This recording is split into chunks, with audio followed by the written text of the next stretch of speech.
Well, here we go again. We've had another mass shooting. This one in Newtown, Connecticut. Population 27,000. A little machine went haywire. Killed 28 people, 20 children, 6 adults, himself and his mama. I'm in a fog right now. I've just gotten to the point where I've stopped crying long enough to be able to shoot this video. I have been crying all night for these babies, for these children. These poor babies, man. The horror of it all.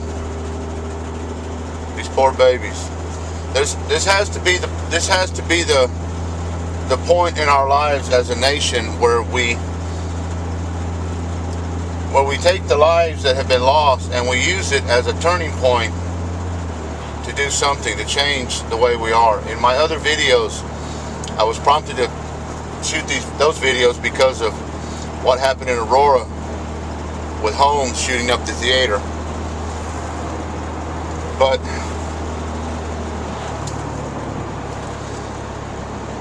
I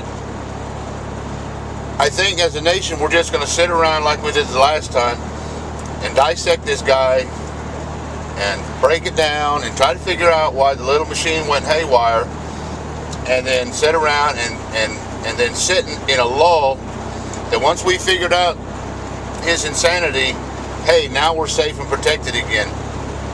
Couldn't be farther from the truth. Mental illness, 25% of the population in America is mentally ill. They try to say it was some form of autism. A lot of people that are autistic aren't out killing people. It's the instability in the mental state of a person with the combination of access to guns. You have to remember one thing, and I'm not trying to preach the Bible here, but you have to remember that what a man sows, that's what he reaps. What we witnessed in Newtown, Connecticut, as we did in Aurora, Colorado, was a harvest of violence. Until somebody gets that into their mind in America and realizes, you see, I am a man of violence. I have been a man of violence. You look at the stuff I did. If you look at the track record, so to speak, my track record, I'm a man of violence. I did violent crimes, not against people, but against the banking system. I was shot through 15 different facilities. I met and rubbed elbows and lived amongst the violent, the dregs of humanity, the trash pile of humanity. I know violence. I know the mind of a violent man. And I'm just going to say this. Until you begin to understand that you will never understand the mind of the violent person, or you will never understand the mind of the predator until you talk to somebody that has had that same experience. The best doctor you want to operate on you is the doctor that has experience. That's the one you want cut you open, not the one that's fresh out of med school, not the one who has 2 operations under his belt. If somebody's going in to work on my heart, I want the doctor that has hundreds, if not thousands, of operations under his belt. Experience. I have experience. I'm not saying I'm the only man in the country that understands violent people, but you better find the people that understand violent nature.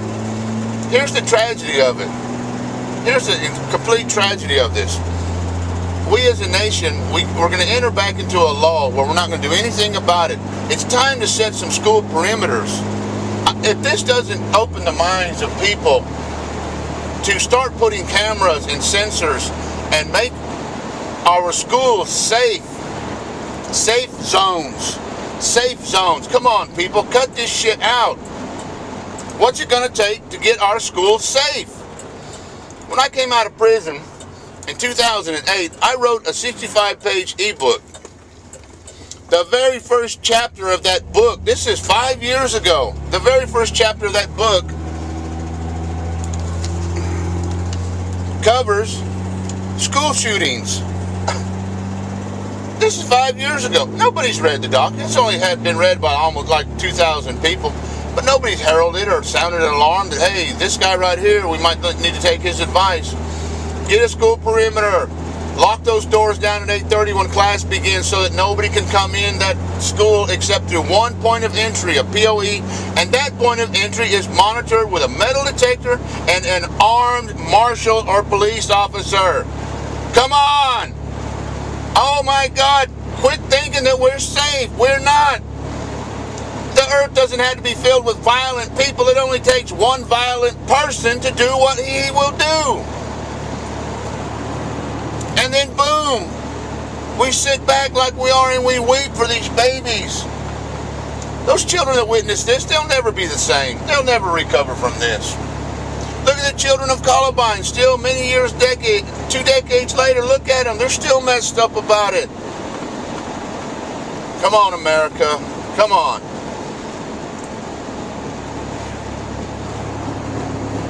You know, when you have a bird who's sitting on the top of the water, a lake, and the bird is yellow, he has webbed feet, he has a yellow bill, and the bird goes quack, quack, quack, quack.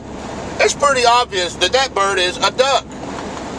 When you have someone that just does this crap right here, goes into a school of innocent children and teachers, and kills everybody and then himself, you're not going to sit around and say, oh, quack, quack, he's this, he's that, that's the problem solved. No, you'll never figure it out.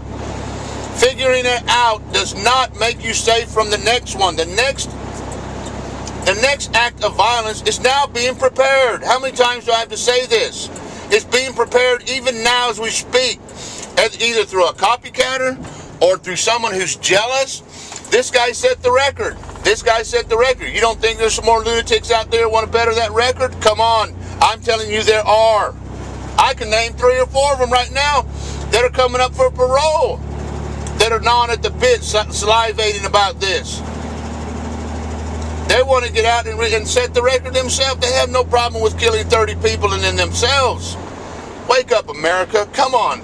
Get the head out of the sand. This is a real problem. It is not anymore in just Columbine or Newtown, Connecticut. It's at the end of your street.